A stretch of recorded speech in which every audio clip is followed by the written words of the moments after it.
Hello everyone, this is Kanishka. Welcome to the channel. आज के lesson में, आज की क्लास में हम पढ़ने वाले हैं लिक्विडिटी ट्रैप के बारे में। तो लिक्विडिटी ट्रैप कंसेप्ट कीन्स ने दिया था। कीन्स ने एक्सप्लेन किया था liquidity trap in terms of speculative demand for money. अब ये क्या है स्पेकुलेटिव डिमांड फॉर मनी? इसको देखते हैं। कीन्स ने डिमांड फॉर मनी के 3 कंसेप्ट दिए थे। कीन्स ने बोला था मनी की डिमांड हम 3 पर्पसेस के लिए करते हैं: transactionary motive, precautionary motive and speculative motive. Transactionary motive का मतलब क्या हुआ? एक्सचेंज। हम ट्रांजैक्शन के लिए मनी को यूज करते हैं, गुड्स एंड सर्विसेज खरीदने के लिए, बेचने के लिए, तो वो ट्रांजैक्शनरी मोटिव में आ गया। दूसरा पर्पस आता है मनी की डिमांड का प्रिकॉशनरी मोटिव। प्रिकॉशनरी मोटिव का मतलब क्या है? कुछ इमरजेंसीज के लिए हम अपने पास कैश रखना चाहते हैं। कैश हम होल्ड करके रखेंगे, कुछ इमरजेंसी आ गई तो उसके लिए, तो सेविंग्स वगैरह हम करके रखेंगे, तो वो प्रिकॉशनरी मोटिव में आ गया। एंड मनी की हम डिमांड करते हैं स्पेकुलेटिव मोटिव के लिए। स्पेकुलेटिव मोटिव में आ जाता है इन्वेस्टमेंट। अगर हम किसी भी एसेट में इन्वेस्ट करना चाहते हैं, किसी भी कैपिटल वेंचर में इन्वेस्ट करना चाहते हैं, तो वो स्पेकुलेटिव मोटिव में आ जाता है, जिसको इकोनॉमिक्स में हिंदी मीनिंग में सिंपली बोला जाता है सट्टेबाजी। तो हम सट्टेबाजी में पैसे की डिमांड करते हैं। प्रिकॉशनरी मोटिव में अगर मेरे पास इमरजेंसी आने वाली है फ्यूचर में, उसके लिए भी मैं सेव करके रखूंगी। एंड अगर आ चुकी है, अभी इमरजेंसी है, तब भी मैं मनी की डिमांड करूंगी, लोन वगैरह उठाऊंगी उसके लिए। तो मनी की डिमांड ये 3 पर्पसेस के लिए होती है। कीन्स ने बताया है ट्रांजैक्शनरी मोटिव, पैसों का लेन देन, और फिर प्रिकॉशनरी मोटिव जिसमें इमरजेंसी आ जाती है, एंड स्पेकुलेटिव मोटिव इन्वेस्टमेंट आ जाती है। आगे देखते हैं। अब ये लिक्विडिटी ट्रैप जो है ये स्पेकुलेटिव डिमांड फॉर मनी से रिलेटेड है। अब ये देखेंगे कैसे। तो सबसे पहले स्पेकुलेटिव डिमांड फॉर मनी समझना पड़ेगा इसके लिए। तो speculative demand for money refers to the demand for money for purchasing financial asset that will give return. Return कैसे?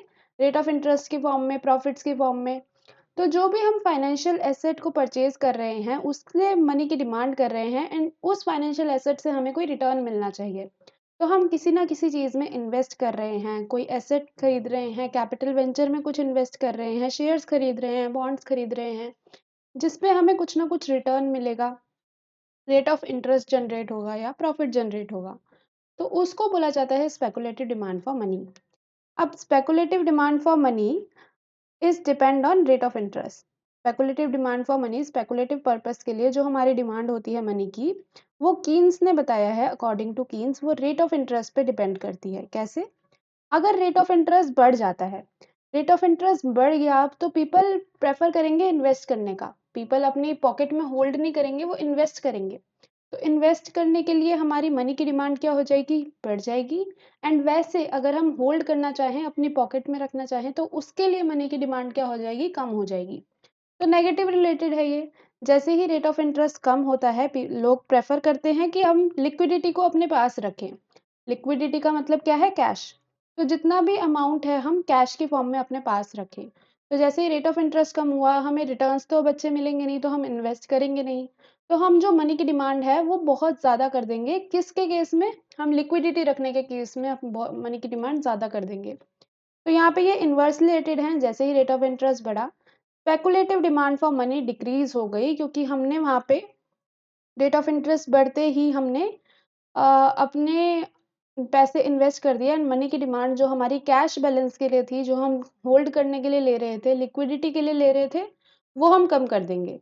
हम मनी की डिमांड को कम करके सारा पैसा जो हमारे पास है वो इन्वेस्ट कर देंगे। जैसे ही रेट ऑफ इंटरेस्ट कम होता है, हम मनी की डिमांड को बढ़ा देंगे। मतलब हम जितना भी इन्वेस्टमेंट था वो निकाल लेंगे, अपने पास होल्ड करके रखेंगे मनी को। क्यों? क्योंकि अब रेट ऑफ इंटरेस्ट कम है, तो हमें रिटर्न्स इतने अच्छे नहीं मिल रहे हैं, तो हम मनी को चाहेंगे अपने पास रखें। तो इन्वेस्टमेंट के लिए कोई डिमांड नहीं होगी वहाँ पे। ये मनी की डिमांड स्पेकुलेटिव पर्पस के लिए बढ़ जाएगी, क्योंकि लोगों की होल्डिंग बढ़ जाएगी लिक्विडिटी की। तो ये इन्वर्सली रिलेटेड होता है। अब इसका ग्राफ भी देखेंगे आगे।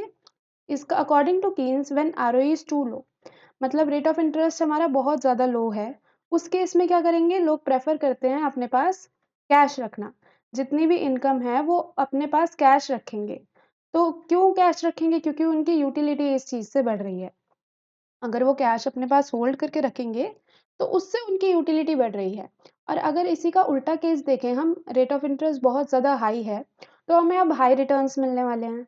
तो उसके बाद हम जो कैश है उसकी डिमांड नहीं करेंगे स्पेकुलेटिव पर्पस के लिए, क्योंकि हम वो सब इन्वेस्ट कर देंगे, क्योंकि वहाँ पे हमारी यूटिलिटी ज़्यादा होगी रिटर्न्स मिलने में। पर यहाँ पे जब रेट ऑफ इंटरेस्ट बहुत कम है, तो लोग प्रेफ़र करते हैं अपने पास कैश रखना, जितना भी इनकम है, उसका सब सारा कैश ही अपने पास लिक्विडिटी में रखते हैं, अपनी पॉकेट में रखते हैं, तो जिससे कि उनकी यूटिलिटी ज़्यादा होती है कैश होल्ड करने की लिक्विडिटी इन्वेस्टमेंट से। तो speculative demand for money become infinitely elastic. जो स्पेकुलेटिव डिमांड फॉर मनी है, ये इनफाइनाइटली इलास्टिक बन जाती है, मतलब पूरी तरह से परफेक्टली इलास्टिक बन जाती है। किस केस में? जब रेट ऑफ इंटरेस्ट बहुत ज़्यादा लो होता है। एंड इसी सेगमेंट को हम लिक्विडिटी ट्रैप बोलते हैं। डायग्राम से समझेंगे तो यहाँ पे हमने वाई एक्सिस पे लिया है rate of interest, x axis पे लिया है मनी की डिमांड स्पेकुलेटिव पर्पस के लिए। स्पेकुलेटिव पर्पस के लिए मनी की डिमांड हमने यहाँ पे ले ली है। अब यहाँ पे देखते हैं R1 पॉइंट। यहाँ पे हमारा रेट ऑफ इंटरेस्ट बहुत ज़्यादा हाई है। तो जब रेट ऑफ इंटरेस्ट बहुत ज़्यादा हाई होगा, हम मनी की डिमांड क्या करेंगे? कम करेंगे। तो यहाँ पे 0 M1 इतना गैप है, मनी की डिमांड हम सिर्फ इतनी ही कर रहे हैं। तो यहाँ पे मनी की डिमांड बहुत कम करी, मतलब हमने अपने पास कैश बहुत कम रखा, बाकी सारा हमने इन्वेस्ट कर दिया क्योंकि हमें रिटर्न्स बहुत ज़्यादा मिल रहे हैं। उसी के ऑपोजिट जैसे-जैसे रिटर्न्स कम हो रहे हैं, जैसे-जैसे रेट ऑफ इंटरेस्ट कम हो रहा है, रेट ऑफ इंटरेस्ट अब एकदम लोएस्ट पॉइंट पे पहुँच गया। तो इसके बाद हम क्या करेंगे? मनी की डिमांड बढ़ाते जा रहे हैं। जैसे-जैसे रेट ऑफ इंटरेस्ट कम होगा, हम मनी की डिमांड बढ़ाते जा रहे हैं। किस केस में? अब हम अपने पास कैश रखेंगे। रेट ऑफ इंटरेस्ट बहुत ज़्यादा कम है। ये बिल्कुल मिनिमम पॉइंट पे आ गया है R2 लेवल पे। तो R2 लेवल पे जब ये मिनिमम लेवल पे आ गया है, तो हम मनी की डिमांड यहाँ पे कैश फॉर्म में ही करते जाएँगे। तो ये एक ट्रैप बन गया, ये लिक्विडिटी ट्रैप बन गया। ये जो लाइन है, ये आगे फॉरवर्ड होती रहेगी एंड पैरेलल रहेगी एक्स एक्सिस से। ज़ीरो नहीं होगी क्योंकि रेट ऑफ इंटरेस्ट बिल्कुल ज़ीरो नहीं होगा। कुछ लो मिनिमम पॉइंट इसका रहेगा ही रहेगा। तो यहाँ पे मिनिमम पॉइंट पे जो हम डिमांड कर रहे हैं मनी की, मतलब जितना भी है, अब हम इन्वेस्ट तो बिल्कुल नहीं करेंगे क्योंकि हमें रिटर्न्स कुछ नहीं मिल रहे। तो हमारी यूटिलिटी कहाँ ज़्यादा है? यूटिलिटी है होल्डिंग में। अगर हम लिक्विडिटी को, वही हमारी जो मनी है कैश फॉर्म में, अपनी पॉकेट में अपने पास सँभाल के रखें, उसको इन्वेस्ट करे बजाय। तो यहाँ पे जो है लिक्विडिटी ट्रैप बन जाता है, इसी केस को बोलते हैं लिक्विडिटी ट्रैप। तो यहाँ पे speculative demand for money inversely related होती है, ये स्पेकुलेटिव डिमांड मनी का ही ग्राफ है। एंड इसी में आगे चल के ये जो पॉइंट है M2 से, M2 के आगे जितना भी पॉइंट आएगा वो लिक्विडिटी ट्रैप में आएगा। आई होप आपको अच्छे से क्लियर हुआ हो। तो लिक्विडिटी ट्रैप वो सिचुएशन होती है जहाँ पे लोग प्रेफर करते हैं अपना जो मनी है, अपना जो इनकम है, वो कैश बैलेंस की फॉर्म में रखना, रेदर देन इन्वेस्टिंग। इन्वेस्ट नहीं करेंगे क्योंकि वो रेट ऑफ इंटरेस्ट वहाँ पे बहुत ज़्यादा लो है, एक बिलो अ सर्टेन लेवल पहुँच चुका है, एकदम लोएस्ट लेवल, एकदम मिनिमम लेवल पे पहुँच चुका है रेट ऑफ इंटरेस्ट। तो वहाँ पे लोग प्रेफर करेंगे कि हम अपने पास कैश ही रखें, क्योंकि अगर हम इन्वेस्ट करते भी हैं तो इतने ज़्यादा रिटर्न हमें मिलते नहीं हैं। तो हम अपने पास कैश ही रखेंगे, ये लोग प्रेफर करते हैं according to Keynes. In this situation, there is increase in savings without corresponding increase in investment। अब इस सिचुएशन में क्या हो गया?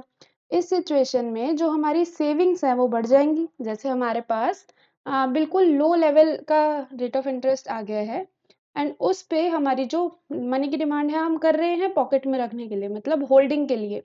तो होल्डिंग हमारी बढ़ जाएगी। तो होल्डिंग बढ़ने से क्या होगा? मेरे पास पैसा ज़्यादा है अब, तो मैं सेव करूँगी।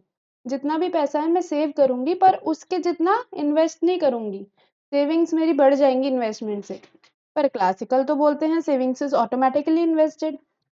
हमने पढ़ा है क्लासिकल की असम्पशन में कि सेविंग्स जो है वो ऑटोमैटिकली इन्वेस्ट हो जाती हैं, क्लासिकल बोलते हैं। एंड सेविंग्स इक्वेट हो जाती हैं इन्वेस्टमेंट से थ्रू रेट ऑफ इंटरेस्ट। ये भी हमने ग्राफ के थ्रू देखा था कि सेविंग्स इन्वेस्टमेंट से इक्वेट कैसे होती हैं। पर यहाँ पे तो ऐसा कुछ हुआ ही नहीं। जो क्लासिकल्स थे यहाँ पे फेल हो गए। तो कीन्स यहाँ पे बोलते हैं कि बिल्कुल लो रेट ऑफ इंटरेस्ट पे लिक्विडिटी हमारी बहुत ज़्यादा बढ़ जाती है एंड हम एक ट्रैप में फँस जाते हैं जहाँ पे रेट ऑफ इंटरेस्ट बहुत ज़्यादा लो है एंड हम सेविंग्स पे सेविंग्स ही करे जा रहे हैं, इन्वेस्टमेंट बिल्कुल नहीं कर रहे, तो हम लिक्विडिटी ट्रैप में फँस जाएँगे। तो इसी केस में क्या होगा? Monetary policy become ineffective. Liquidity trap के कंसेप्ट में, मतलब जहाँ पे हम लिक्विडिटी ट्रैप में आ गए, रेट ऑफ इंटरेस्ट काफ़ी ज़्यादा लो है, मिनिमम लेवल पे है, तो वहाँ पे मॉनेटरी पॉलिसी इनइफेक्टिव हो जाएगी। क्यों? अगर गवर्नमेंट इंजेक्ट करती है मनी, मनी की सप्लाई बढ़ाती है गवर्नमेंट इकोनॉमी में, तो उससे क्या होगा? वो सारी मनी हमारी सेविंग्स में ही जा रही है क्योंकि रेट ऑफ इंटरेस्ट तो बहुत लो है, तो इन्वेस्टमेंट हम कुछ करेंगे ही नहीं। तो जितनी भी मनी वो गवर्नमेंट बढ़ा रही है इकोनॉमी में, मनी की सप्लाई कर रही है, वो सारी मनी, सारा जो पैसा है वो सेविंग्स में जा रहा है। तो इससे क्या हुआ? इससे मॉनेटरी पॉलिसी इनइफेक्टिव हो गई। जो पर्पस था गवर्नमेंट का कि मनी सप्लाई बढ़ाने का, वो इनइफेक्टिव हो गया, वो तो पूरा हुआ ही नहीं, क्योंकि हम इन्वेस्टमेंट कर ही नहीं पाए तो रिटर्न्स बिल्कुल भी मिलेंगे ही नहीं। So therefore, liquidity trap is a situation when monetary policy become ineffective because people want to hold cash at very low rate of interest rather than spend or buy an illiquid asset.